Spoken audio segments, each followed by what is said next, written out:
Hello, my name is Eric Ford. I'd like to talk to you for a few minutes about my grading philosophy and why I think it's particularly apropos to simulating the workplace for business curricula. In other words, when you're a business school student, I think the business school experience should model what you're going to see in the workplace that you inhabit later. And by the way, we do an awful lot of assessment of people in the workplace.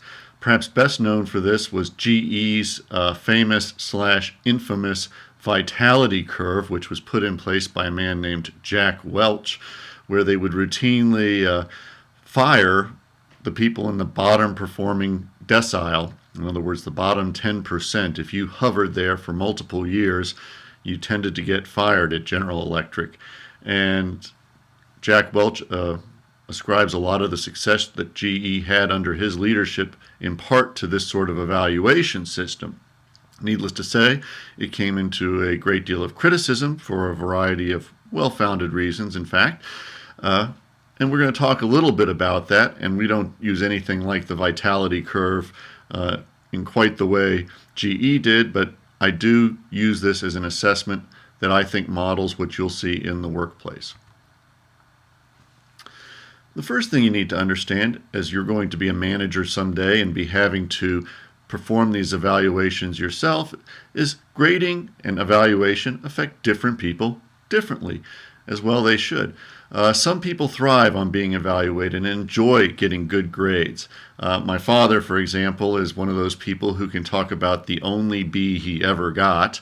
And he's got a PhD as well. He went to places like Brooklyn Tech, which was a very prestigious high school in the New York City area, the University of Michigan, University of Texas, etc. He's a high performer, liked getting good grades. We can put it that way. Some people loathe being graded and feel it's demeaning. How can you judge me against anybody else? This has led to the philosophy of we don't keep score at Pee-wee soccer games, and at the end of the year, everybody gets a trophy that says champion or most improved. I'm not quite sure how that figures, but I don't fully agree with this. I don't think being evaluated is demeaning per se, as long as it's done effectively and with an eye toward improvement, or not even an eye, as its primary purpose being towards improvement of both the institution and the individual. And that's where I actually feel most of us fall, is somewhere in between, where we recognize these systems are necessary. However, I think many of us feel that they are not well executed and aren't efficacious, for lack of a better word, or maybe there's a better word, fair. So I do try very hard to make my systems fair. How do I grade? Well, it's both quantitative and qualitative are graded on a rubric. And essentially, the top 100% means the content is insightful and it really exceeds expectations in multiple ways. In other words, when I write an assignment, I say do X, Y, and Z. And if all you do is X, Y, and Z, that is having met my expectation. And that's really a C. And then students will ask, well, if you didn't tell me how to get an A, how do I know? Well, an A in the business world means adding some innovation, some exceptional feature that really moves above and beyond. Similarly, B means above average, again, meaning you've gone beyond the call. And I don't mean simply when I say write a 750-word essay that you wrote 760 words. More isn't always better. A parsimonious, meaning shorter, article that really hit the point accurately and had a good figure or a graphic that brought the point home more effectively might do better than somebody who wrote a lengthy treatise. Then, how do I grade on the backside? So when we start, you notice I said you see no 70s on any of these slides. That just means you did what I told you to do. That gets you to 70. Not to 100, not to 90, none of that, to 70. It's a very important concept. If you're going to work and get ahead, you have to do more than is expected. A lot of times for grades that are below a 70, there's no additional insight. They've brought in no external references. All they're doing is regurgitating what's in the bold margins of the textbook.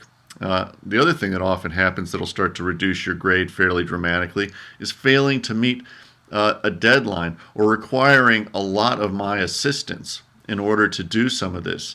I don't mind offering assistance up to a point, but at some junctures, students are simply grinding away, trying to get point after point in a singular fashion to get the A, and that's not really how effective work takes place in modern society. Grades as a reward system. You see here a picture of a child getting money, $100. Here in the Greensboro school system where my daughter goes to school, they actually give them Krispy Kreme will give you a donut for every A you show up with on your report card. I've seen my daughter eat disgusting amounts of donuts, in all honesty. To my great delight, I'm happy that she's doing well in school, but there's a reward system, right? And that's how reward systems are set up. I mean, the evaluation is typically tied to what you get paid, to your opportunities in life. If you finish out with a 2.4 average from UNCG or some other institution, chances are you're not getting into medical school. You probably won't go into a top tier law school, those sorts of things, because people are going to hold those low grades against you. And that's the way it works. Essentially, there is a reward at some juncture, whether it be great or small. So time to change the metaphor, right? Grades and marks are not compensation. In other words, I'm not paying you for anything. One of the things we talk about is the grade inflation spiral. This is where the faculty give you good marks and you in return give us positive evaluations in terms of did we deliver the content in an orderly, good fashion. And this is really problematic. And I also hear some of my peers, meaning faculty peers, who give high grade distributions, meaning the GPA is typically in the 3.2, 3.3 range, meaning they're giving everybody a B plus or A minus sort of grade, say that, well, I'm a better teacher, therefore I should be able to give better grades. Well, that's not really how that ought to work either. In some ways, what we're really assessing is this faculty member ought to be able to give an honest grade distribution and still receive comparable feedback from the students. So it's a little bit problematic, and you hear a lot of discussion about grade inflation and other flaws in higher education, and it really brings discredit to the profession. And simply said, I'm not going to give in to that. I'm going to reward the high performers and give people who are simply trying to get by an assessment that indicates that. Okay? Despite the fact grades play a role in students' future opportunities, they should be more important than that. This is an opportunity to engage in constructive feedback. That's why we do these double loop learning exercises where you write an essay, we get multiple people to provide feedback to you, etc., and then you give feedback on your feedback, mostly as a score, but sometimes people will ask, and I've actually posted some examples of this, what good feedback looks like. Okay? Right? Even a man on the right track will run over if he just stands there.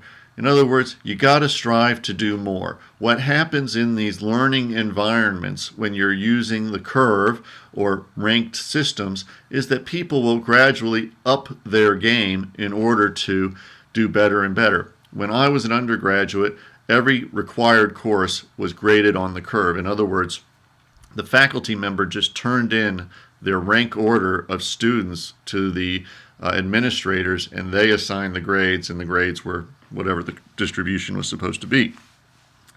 So we were always rank ordered. They never put grades. You had to be able to figure out what your grade was based on your rank ordering. I think in one of the earlier slides you may have seen a picture of some people looking outside the office door, and you can see one looking low, one looking high, etc. Where I went, they normally did try to anonymize these somewhat after my second year. I think my first year they still just put our names up there and everybody knew where everybody stood. But by the second year they were putting student IDs, which was sort of funny because after a while we knew because you'd go and put your finger next to your ID and you'd always see the same. Happened to be a woman was the valedictorian in my class. Guess what? She was always the top one. I could probably tell you that woman's student ID number if I had to. It was very interesting. So how do we make this work as a simulation in this class? Well, one of the things we're trying to get away from is this snapshot in time, where it's just one assessment. In other words, we try to do multiple assessments and we try to use multiple instruments. In my undergraduate strategy course, for example, I use written assignments, and then I have the peers evaluate the written assignments, and we give that sort of feedback. So we get to judge students' writing and analytic skills. We also use standardized exams, meaning multiple choice. And that's a different type of learning skill and skill set. And last, we do another simulation, something called Globus, that actually goes ahead and does another form of competition where people are engaged in team exercises or having to use their accounting, finance, and other analytics numeracy skills. So really in this capstone course, we're trying to judge your writing communication skills, your test-taking skills, your study skills in that domain, as well as your simulation skills. So we're trying to cover as much of the waterfront as we can to really give you a full rounded assessment. In particular, I use something called the double loop mutual assessment with repeated iterations. So what does this mean?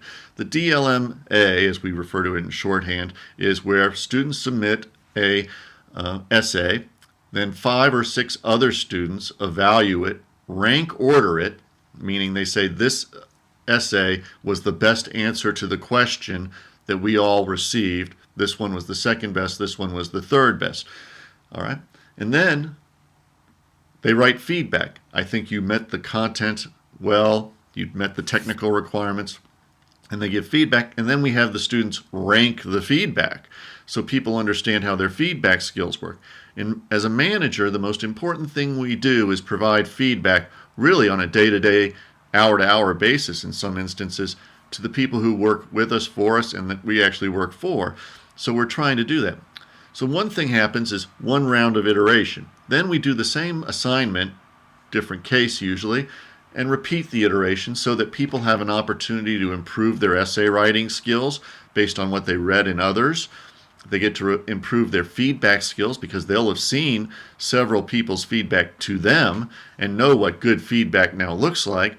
So in the next iteration, they can improve on both the essay and the feedback is the goal. All right? I talked a little bit earlier about standardized tests, simulations, and I use visual papers in some of my more advanced courses.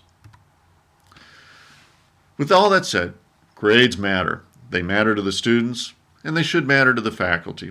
What I do reward. There are people who work extraordinarily hard in our courses, and I believe they really do deserve to get that A, that mark of distinction. They want it very badly. They're willing to do what it takes. Those people deserve their A. I myself, I'm ashamed in some ways to say it, have been under pressure when I was getting my master's degree. I was working full-time. I was part of a grant.